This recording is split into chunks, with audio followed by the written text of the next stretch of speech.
At eto na nga, nakarating na kami sa Bubusawin, Awarlan, Palawan sa oras na 11 p.m. Diba? Late na pero gumora pa din. So pagdating namin dito, nagpalingas na nga kaagad kami pero wala kaming lulutuin kasi wala naman kaming lechon. Pero anyway, March 1, 2026, good morning, Bubusawin!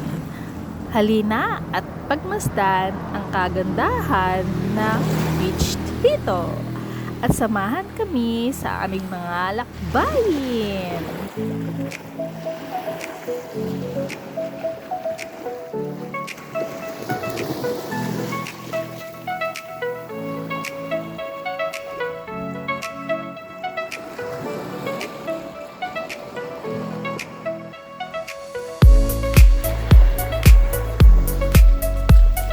Snake Island. Yun ang Snake Island.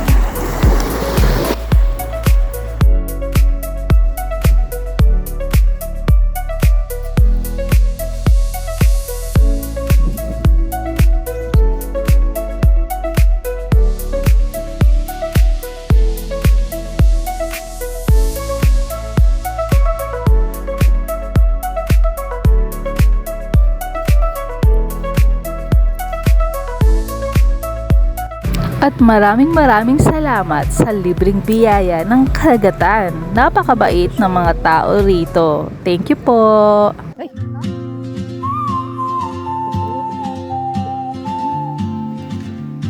I'm scared. Oh, boy na boy siya. Oh, grabe. May suction ka na. Suction? Paborito ni Papa to eh. Nung bata-bata pa siya, di ba, Ma? Hello guys, namili sila ng isda. So titignan natin. Ang anak ko piling vlogger, di naman vlogger. Patong isda? Oh, talaga? Binigyan lang nila.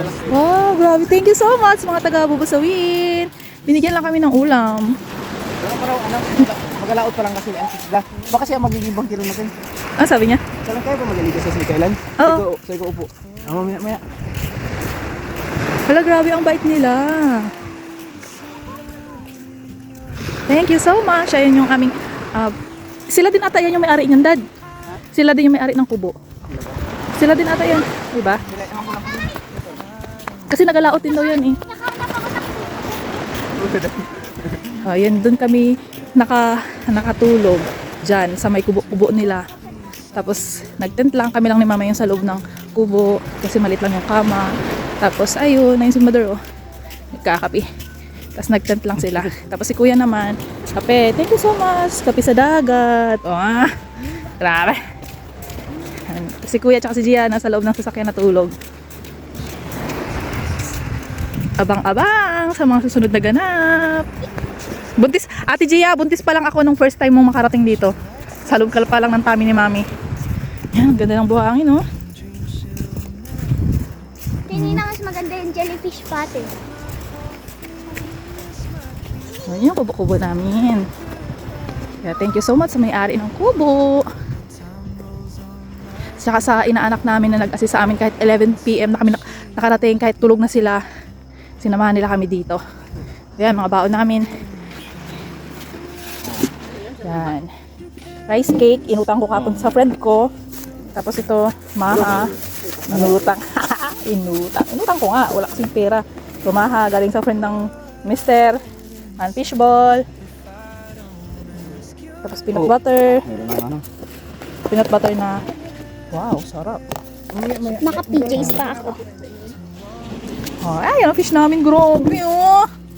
Naku, libre na naman sa ulam. Grabe ang bait nila. Yan si Mother. Hi, Mother! Isda doon na lang natin lutuin. Okay. Ito yung bed. Ng Yan CR. Hi, ate. Babang tayo mamaya ng Si BBK, tulog pa. malalaking isda. Tulog si BBK. So, yan lang guys. Mamaya po ulit. Oh, traveler, the world is your open gate, and I just stood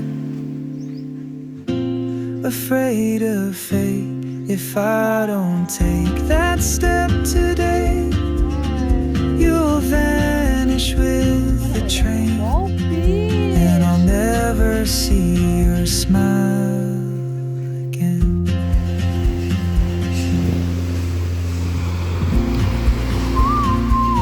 Ay, sobrang ganda guys.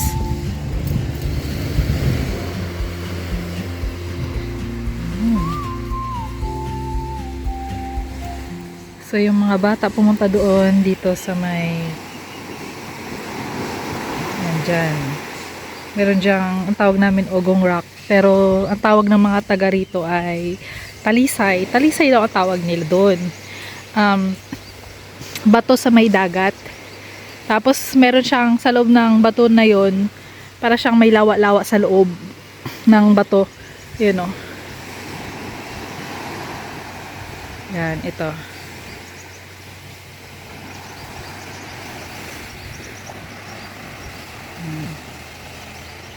Yan, ito banda. Yan, part na yan. Yung gitna niyan, parang swimming pool. Ang ganda talaga, the best. Tapos hindi humahampas yung yung alon. Hindi siya ma-pressure. Oh, grabe ang payapa ng tubig. Grabe, ang ganda. Tapos may nagfi-fishing dyan. Ayun o. Ayun. Nagfi-fishing siya. So, abangan natin siya mamaya. Bibili tayo. Pana lang, pana. Pinapana lang niya. Grabe, ang payapa. So, yung mga bata pumunta doon kasi yung huling punta dito ni Kuya Dwight, siguro nasa grade 3 pa lang siya. Tapos nasa grade 2 pa lang si Kuya, grade 1 si Kuya Clench. So, buntis pa lang ako nun kay Gia, kay Zeddy, yung pagpunta nila dito dati. Nakasama ko si Kuya Dwight at si Kuya Clench. Tapos, nung kinasal si Ate Bibi, si Gia kasama ko na, at saka si Kuya Clench. Si Kuya Dwight, hindi ko kasama kasi nag-aaral siya. So, ngayon, kompleto kami. Yun yung Snake Island. Yan. Oh, mga vlogger, hinahamon ko kayo. Hinahamon ko kayo. Pumunta dito sa Snake Island ng Bubusawin. Grabe ang payapa ng dagat. Alam nyo ba guys, ang nagustuhan, isa sa nagustuhan ko dito sa Bubusawin, bibihira or wala pa akong naririnig ng mga balita na namamatay, nalulunod, or yung namimissing. Ganon siya, hindi katulad sa ibang mga beaches na may mga ganong issue. Dito wala akong naririnig ng mga ganyan. Kahit noon naman, tinatanong namin sila kung may mga na-encounter sila na ganon. Noon pa, walang ganong mga insidente dito sa area na to. So, at saka kita nyo naman, ang ganda, ang payapa ng dagat. Maliban lang, kapag malakas talaga yung alon, hindi din talaga sila tumatangka. Kasi yung lugar na to ay southwest ng Palawan. So, yan. Grabe. Ang ganda. Tapos ang tahimik, parang alam nyo yun, yung pupunta kayo dito, ayun kami oh. Yan. Wala kang ma-encounter na kapwa mo magbi-beach. Parang alam mo, parang kang nasa private resort. Di ba? Kahit kubo lang, para tayo nasa private resort. Tapos, parang nasa rest house, ganyan. Na di ba? Napaka peaceful ng area. Grabe, nakakakilig naman dito. So, yun. Mamaya papunta tayo dyan sa Snake Island. Dati, nung maliliit pa sila Dwight, tsaka si Clench, nung unang punta namin, hindi kami pumunta dyan sa Snake Island kasi nung time na yun medyo masama yung panahon. Tapos, hindi ka raw pwedeng mag-make ng noise. Biglang, kapag maingay kayo, bigla na lang lalakas yung alon, ganyan. Tapos, basta yung Snake Island, puno-puno talaga siya ng mga snake. Tapos meron siyang parang lawa-lawa din sa loob, katulad nung itong isa na yan na na yung tinatawag namin Ogong Rock. Pero hindi siyang parang lawa-lawa sa pinakagitna niya. Punong-puno daw yun ng ahas before. Ngayon daw hindi na ganun ka kasi nung nagkaroon ng minahan doon sa may unahan, nung nadayo daw ang mga inchik dyan, halos naubos daw nila yung snake. Meron pa rin naman daw ngayon pero hindi naman na ganun karami. Tapos dati daw mayroon parang snake dyan na parang kakaiba. Iba yung hugis ng kanyang buntot. Tapos yun daw sobrang tapang ng gapang habol talaga. Pero ngayon wala silang sinabi sa mga incheck. Yun. Walang sinabi yung tapang ng mga ahas na yun. So ngayon may ahas pa rin daw pero iilan na lang. Dati raw hindi ka basta makababa dyan kasi sobrang dami talaga ng ahas. Pero ngayon pwede ka na raw dumaong dyan. Kasi hindi naman na ganun karami yung ahas. So mamaya bibisitahin nila. Hindi ako kasama kasi bantay ako doon sa senior. At eto na nga, sasama na nga raw po siya, kaya kasama na rin ako. Okay.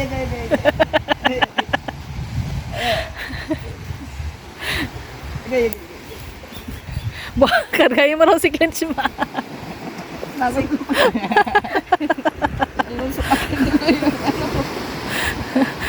Okay. Ano po ni Mamang? Hindi na. Bakit? Bakit alay na lang kayo upuan? Baka, ano eh.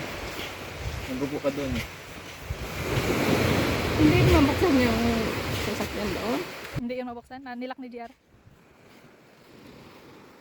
So yan dito ang ang dagat.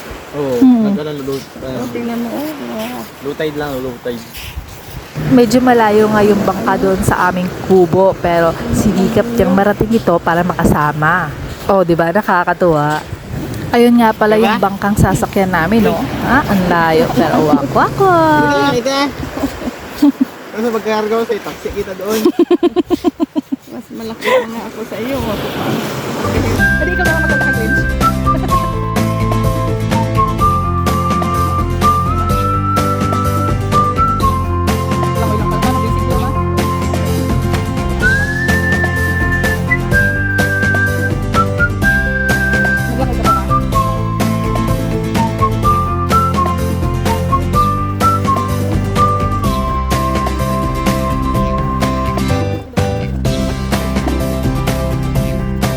At dahil nga napagod ang nanay natin, pahinga muna, saglit. At eto na nga, nakasakay na tayo sa bangka. Hindi sa akin eh. Galaw-langoy man ako doon sa resort. Sa ano. Grabe, malakristal, ang ganda ng tubig. Na-excite siya nito guys. At sabi niya, matagal na panahon daw siyang hindi nakasakay uli ng bangka. So, excited talaga siya niyan.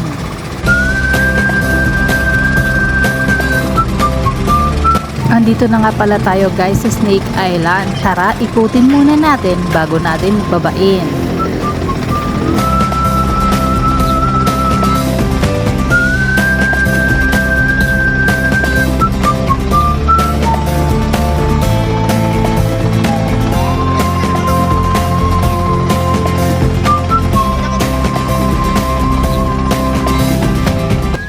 Sabi guys, para tayong nag-hiking.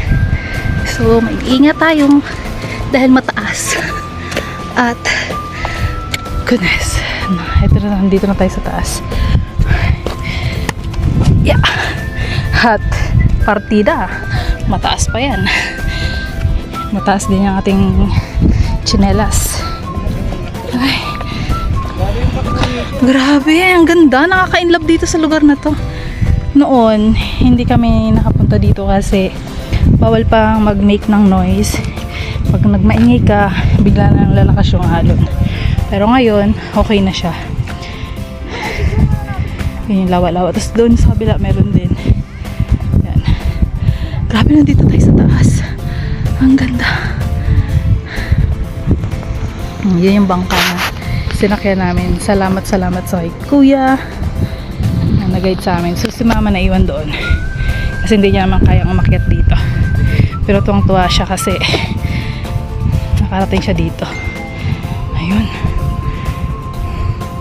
Ang daming crab.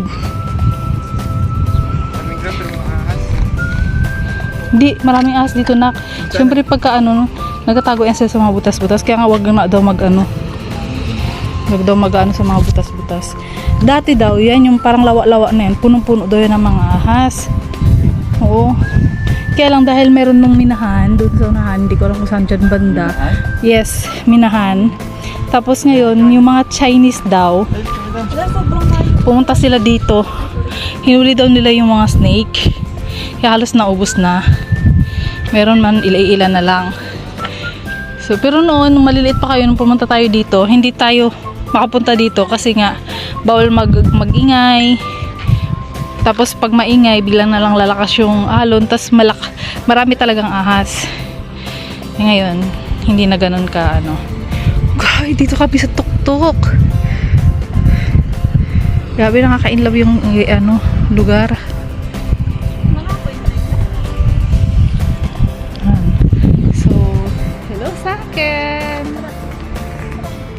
Eto na nga, nag-umpisa nang may makita kaming maliit na snake. Ayan o, nakasuksok siya sa may pinakasulok ng mga kabato-batuhan.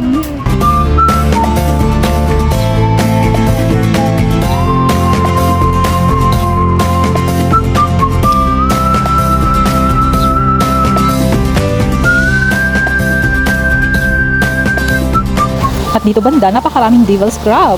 Kahit sa ang sulok, meron ito. At hindi lang yan, meron pa isang klase. Nakamag-anak din ng devil's crab na nakakamatay. Oh, diba? Grabe talaga itong lugar na to. Parang tahara ng mga nakakamatay na uri ng hayop. Hello. Don't touch.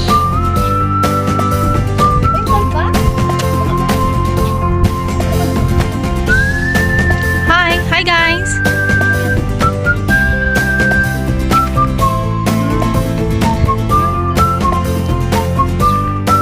Hi ate. Hi ate May. At sa pangatlong ipagkakataon nga ay mas malaki at maraming ahas na ang naming nakita. Ayan oh, ang laki niya guys oh. Tapos may mga maliliit siyang kasama. Grabe, kinikilabutan talaga ako.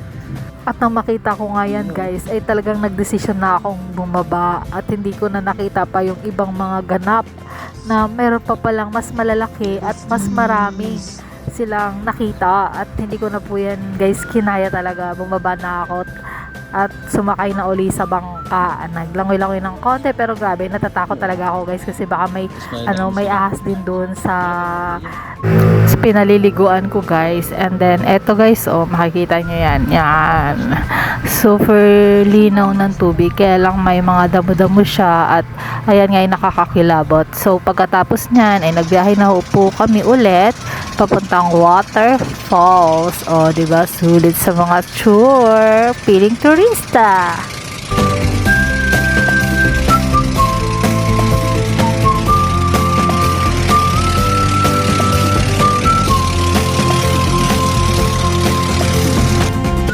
Agad na nga akong lumangoy pagkadaong namin dito sa baybayin papuntang waterfalls. Eto na nga ang waterfalls na napuntahan namin 11 years ago. Charon!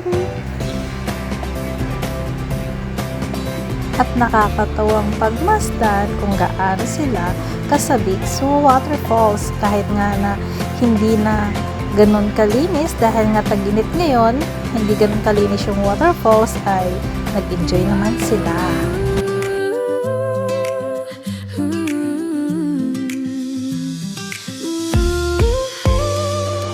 The world is rushing past us, chasing deadlines, chasing time.